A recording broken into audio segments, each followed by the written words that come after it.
My name is Emily Parker and I live in Manchester. The day I told my family I was gay wasn't the day they screamed, argued, or kicked me out. It was much quieter than that. It was the day they decided to pretend I'd never said anything at all. No confrontation. No rejection. Just silence, followed by a version of my life that no longer included the truth. After that day, nothing seemed different on the surface. Family dinners continued. Birthdays were celebrated. Conversations flowed as usual, but something essential had been erased. They kept introducing me as single. They talked about my future as if it automatically included a man. They asked when I would finally meet someone nice, and every time they said it, I felt like I was disappearing right in front of them. What hurt the most wasn't anger. It was the effort they put into ignoring who I was at the table.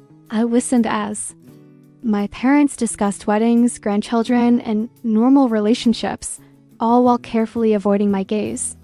My mother would smile at me and ask about work, about the weather, about anything that didn't require acknowledging the woman I loved. My father would nod, change the subject, and act as if the conversation had never drifted close to something uncomfortable. I realized that, to them, my sexuality wasn't something to confront. It was something to erase. I started noticing how carefully they edited me out. If I mentioned her name, the room would go quiet. Someone would suddenly need more tea. Someone else would check their phone. No one told me to stop. They didn't have to. The message was clear. My life was welcome only as long as it fit their expectations.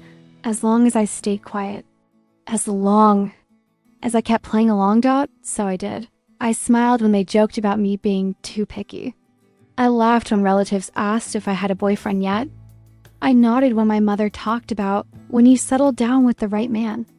Every time I felt a small crack form inside me. Not enough to break me all at once, just enough to weaken me slowly. The strangest part was how normal it all looked from the outside. Anyone watching would think we were a close, loving family. And maybe we were in their version of reality.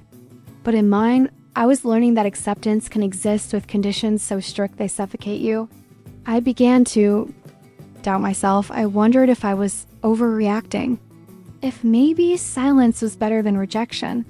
If pretending didn't hurt as much as being alone. But then I would go home, sit on my bed, and feel the weight of everything I wasn't allowed to say pressed down on my chest. I felt like a guest in my own life, tolerated but not truly seen. The woman I loved became a secret I carried alone. I stopped bringing her up. I stopped sharing details. I split my life into parts, careful never to let them overlap. Family on one side, truth on the other.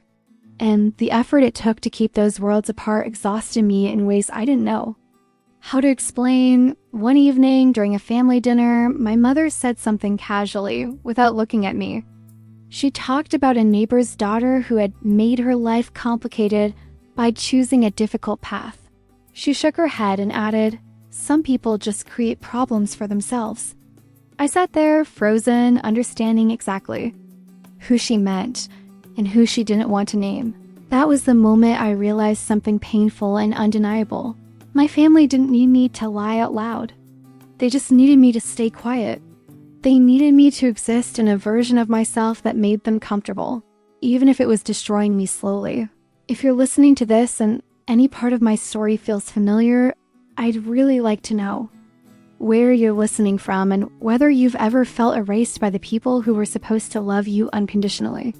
Sometimes sharing that experience helps us feel less alone. And if you stay with me a little longer, you'll understand what happened the night I finally decided to stop playing the role they had written for me, because that decision forced my family to face a truth they had worked very hard to ignore. I didn't plan the confrontation. I didn't rehearse speeches or imagine dramatic exits. What finally broke the silence was something much smaller and much crueler. A casual lie told at a family dinner, said with a smile, as if it were harmless. My mother was talking to a neighbor, laughing softly, when she said, "Emily is still single. She hasn't met the right man yet." She said it easily, naturally, as if my life were a sentence she could rewrite whenever it suited her. something inside me snapped. I felt my hands tremble, not from fear this time, but from exhaustion.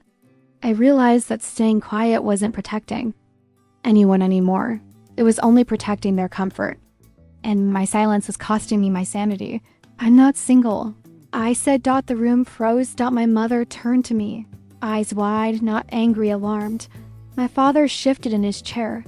My aunt cleared her throat. No one spoke. They were all waiting for me to correct myself, to laugh it off, to retreat. I have a partner. I continued, my voice steady despite my heart racing. And she's a woman. My mother's face tightened. Emily, not now. That was the moment I understood everything. There would never be a right time for them. There would only ever be silence or truth. No, I said quietly. Now, what followed wasn't shouting. It was worse, discomfort, avoidance. My father looked at the table. My aunt stared at her plate. My mother whispered that I was being dramatic, that I was making things difficult, that I should think about how this made everyone else feel. And for the first time, I didn't absorb the blame. I've spent years thinking about how you feel. I said, I've made myself smaller so you wouldn't have to be uncomfortable. I've watched you erase me, introduce me as someone I'm not, talk about my future like my truth doesn't exist. And I'm done. My voice cracked then, not with weakness, but with relief. I'm not asking for permission anymore. I'm telling you who I am. The silence that followed was different, heavier, final. I left that night. Not in tears, not running, just walking out, coat over my arm, heart pounding but clear. Outside, the air felt colder, sharper, real. For the first time in years, I wasn't split in two. I was whole. The days after were quiet, too quiet. My phone stayed silent. No messages, no calls. And even though it hurt, I noticed something unexpected. The anxiety that had lived in my chest for years began to loosen. I slept better. I breathed deeper. I laughed without immediately feeling guilty. Then my mother called. Her voice was hesitant. Smaller. We didn't realize how much we were hurting you, she said. We thought if we ignored it, things would stay normal. But it wasn't normal for me, I replied. It was erasing me. There was a pause. Then something I never expected. I don't want to lose you, she said. And that was the turning point. Not acceptance overnight. Not apologies perfectly formed. But acknowledgement.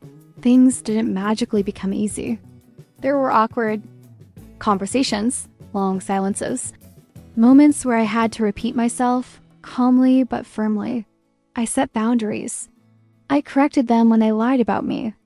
And when they tried to minimize my truth, I stopped engaging. Slowly, something shifted. One Sunday afternoon, my mother asked, "How is she?" She didn't say, "Your friend." She didn't change the subject. She asked. I smiled. That's what a happy ending looks like in real life. Not fireworks, not perfection, but space, respect, and the refusal to disappear. Today, my family knows who I am.